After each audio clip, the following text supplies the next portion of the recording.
Sorry, there's going to be 2 videos this week just because I had to stop because I had to talk to a teacher for a minute. So back to what I was saying is on page 103, you do not have to write this sentence. Just circle the 6 there. And that would be Monday's assignment.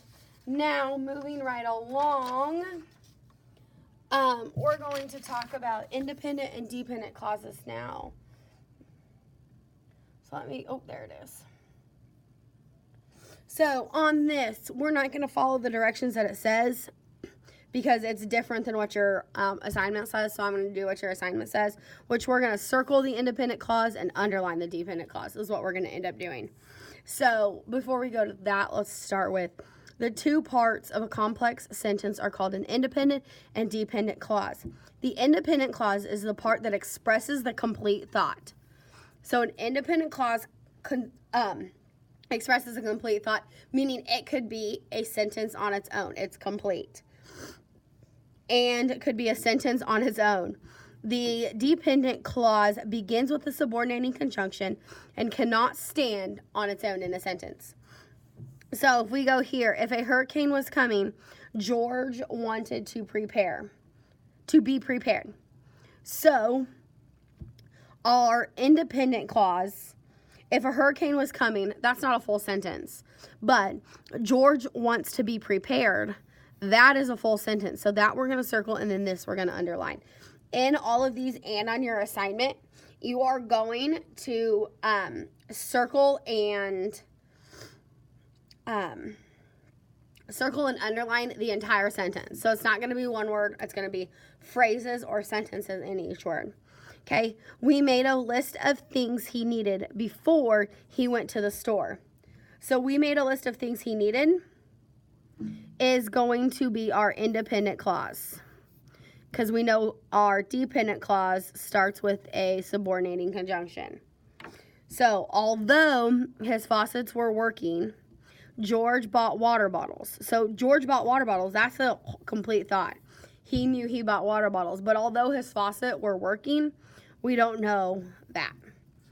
So the one thing you got to remember on these is you have to circle and underline the entire sentence. It's going to be half and half. Remember, your dependent clause is going to start with the subordinating conjunction.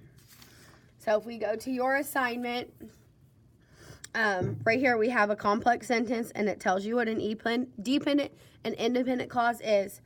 So I'll do 1, maybe 2 examples with you on your paper, and it is page 104, which will be in your drawer or with me, depending on what I tell you on Tuesday. We boarded up the windows because a hurricane was coming.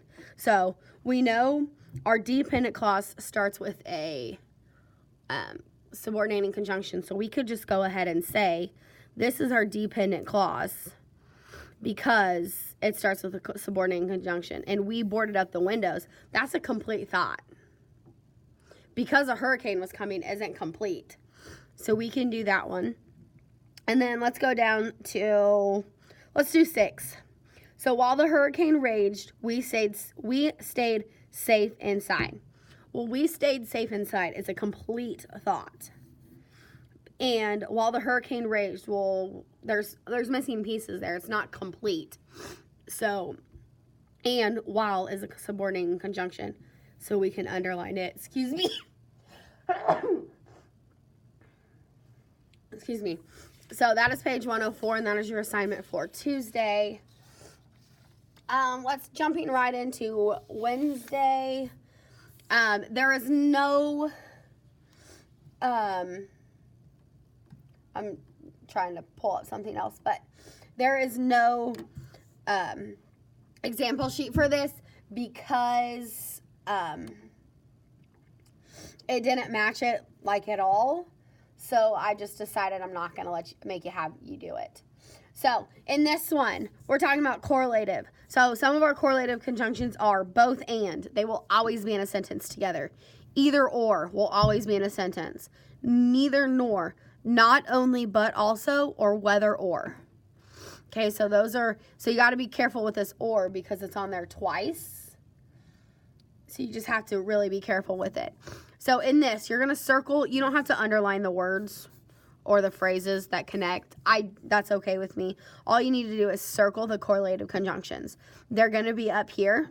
So neither the museum nor the historian could find more than one picture of the surfman. So where are your two correlative conjunctions, and just circle them. Okay, both the crew and the surfman felt relieved. Okay, I'm not going to do those for you because there's only two. But just circle the correlative conjunctions. Now down at the bottom, you need to take this sentence and use whether or in it, whether or. So Nathan would become a surfman depending on the outcome of his training. So it's whether Nathan could become a surfman depending on the outcome of his training, or he would become a doctor depending on the outcome of his training. So you need to just make that into a sentence using whether or.